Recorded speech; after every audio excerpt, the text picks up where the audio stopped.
Blazing My Trail by Rachel Tamilio. My unconventional path into coaching. In 2023, I launched a video podcast series called Off the Deep End. One of my core beliefs is that many people have untold stories of heroic comebacks that were preceded by heart-stopping setbacks, and those stories need to be heard. I wanted to provide a platform where people could tell those stories, and Off the Deep End was birthed. The common thread that runs through almost every story thus far is that it is often one's deepest pain or challenging setback which illuminates the way to their purpose and calling. The same is true for me. It is that backstory that led me to blazing my trail into the personal development profession. Out of the dark, into the light.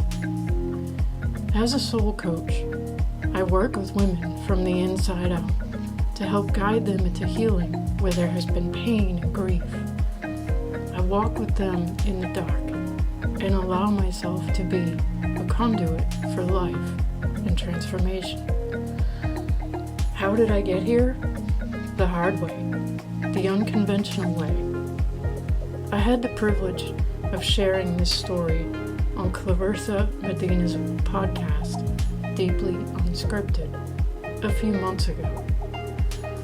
More recently, I shared it with a new contact from LinkedIn, who also appreciates how crisis often leads to transformation. You will hear from her soon. Burnout is where it began. Often, a crisis or trauma is what causes people to become self-aware and intentional regarding their life path. I came from both. In 2002, I was working full-time as an executive assistant at an office equipment company by day and volunteering nights and weekends for my father's church and nonprofit radio outreach. The work was exhausting, but the fatigue I experienced was on the soul level. No rest seemed helpful. An internal Category 5 storm was brewing in my heart, and I was at a loss about what to do. I knew I was doing too much, and I was off balance in more ways than one, but I felt stuck. What happens if I do not keep this pace? Someone else in my family will crack under the pressure of trying to do it all. I'm young. I can handle it. I have to handle it. People count on me. Other people, my own family, are doing more than I am. Who am I to complain? How can I say that I need to slow down when everyone else is doing more without a problem? What if slowing down means that I will feel lost and useless? I longed for a neutral third party who could listen to me and help guide me in a more balanced place. Who could it be? My friends were wrapped up in the same place I was. My family knew nothing other than being busy and responsible. Where could I turn? My first coach was not a coach at all. Then he came. I had never talked to him before, but I knew he was the one. Vess came into my father's church that day as a consultant. He was not there for me or to minister to anyone. He was there on official business. Still, I felt a nudge to talk with him. After the meeting with the congregation, I approached him. I know this sounds crazy, I began timidly, but I feel like I'm supposed to talk to you. I need an outside opinion on something that has caused me great distress. Confession. I I was not looking for an opinion. In retrospect, what I needed was validation and empathy. I saw kindness in his eyes, and he responded willingly. Moments later, we met privately, as I requested. Thank you so much for agreeing to meet me. I won't take much of your time. Observation: I was always apologetic about asking for someone's time. After all, everyone else and their needs are more important than me and mine. How may I help? He said, smiling. The floodgates opened. I moved the lump in my throat aside so I could speak. I was nearly sobbing as I described the firestorm that had been quietly brewing in my heart and soul. I told him that I did not know how I could go on like I was, and that I did not think I should. Since I didn't hear any gasping or preaching yet, I continued. What do I have to lose, I thought. I would never see him again, most likely. He must think I'm nuts. Who is this woman oversharing with a stranger? And what does she want from me?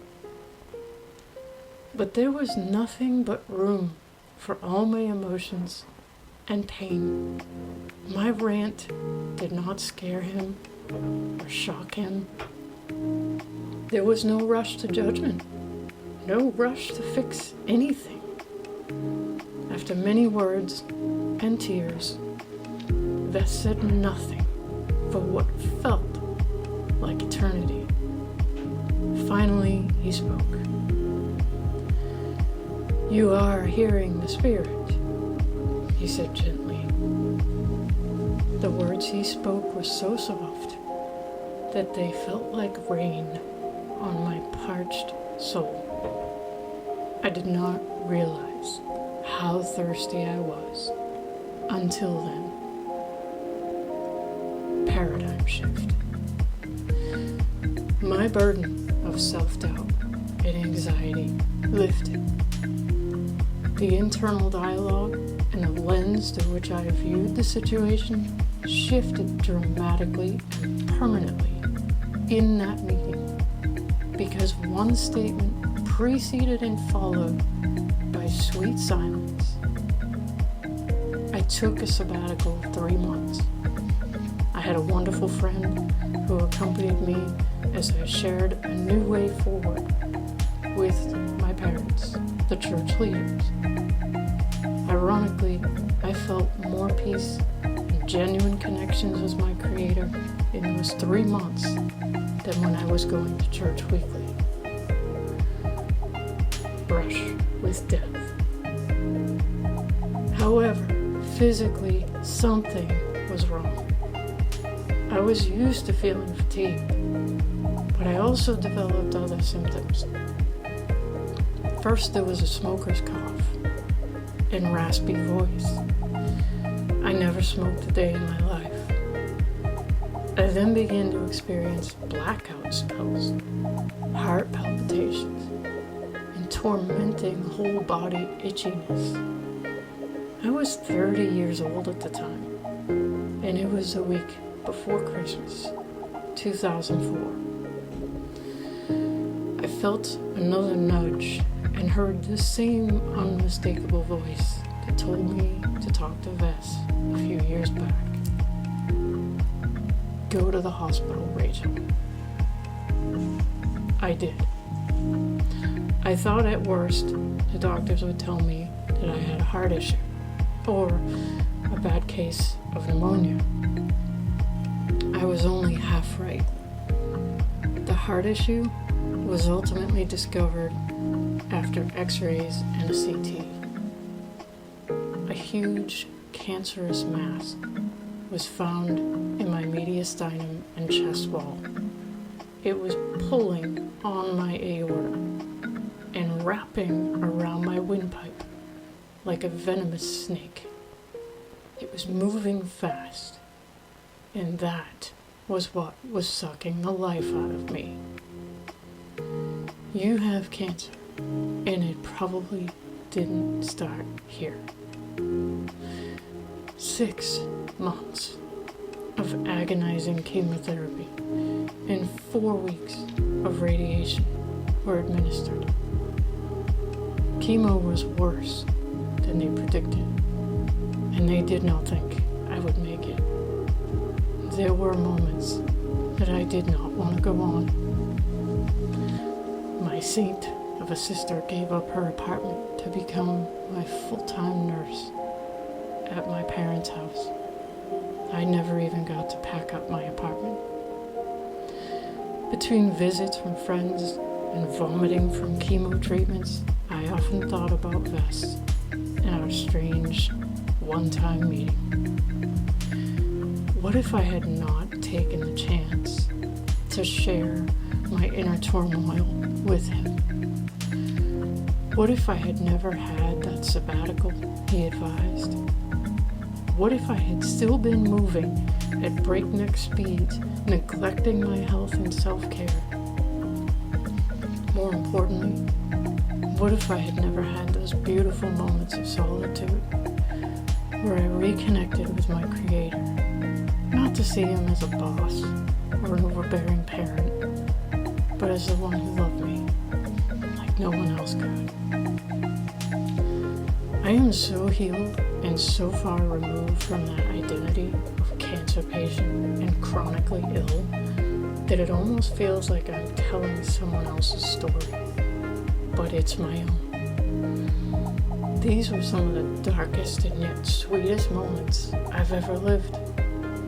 I felt more love than ever, forged new friendships, and deepened existing ones, and my family has never left my side.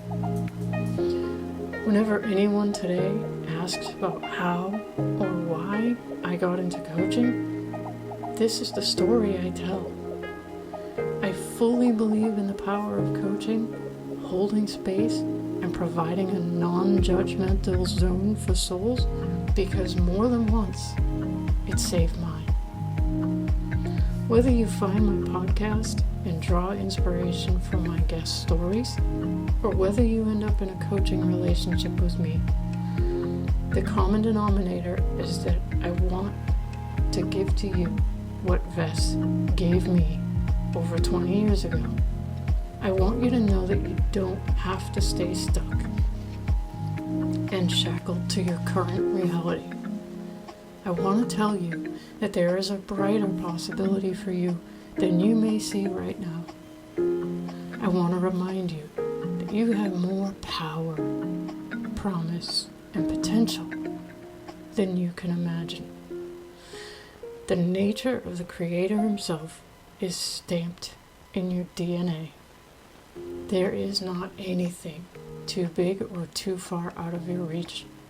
He is the source of all and in all, but he's not an abstract cosmic force removed from you. He's personal, and he loves you. And this has exactly zero to do with religion. If you're out there busy and doing all the right things but feel empty and burnt out, it's time to take action. Reignite your soul's spark. Do not put it off. Life is too short, and the world cannot afford to be without your brilliant gifts.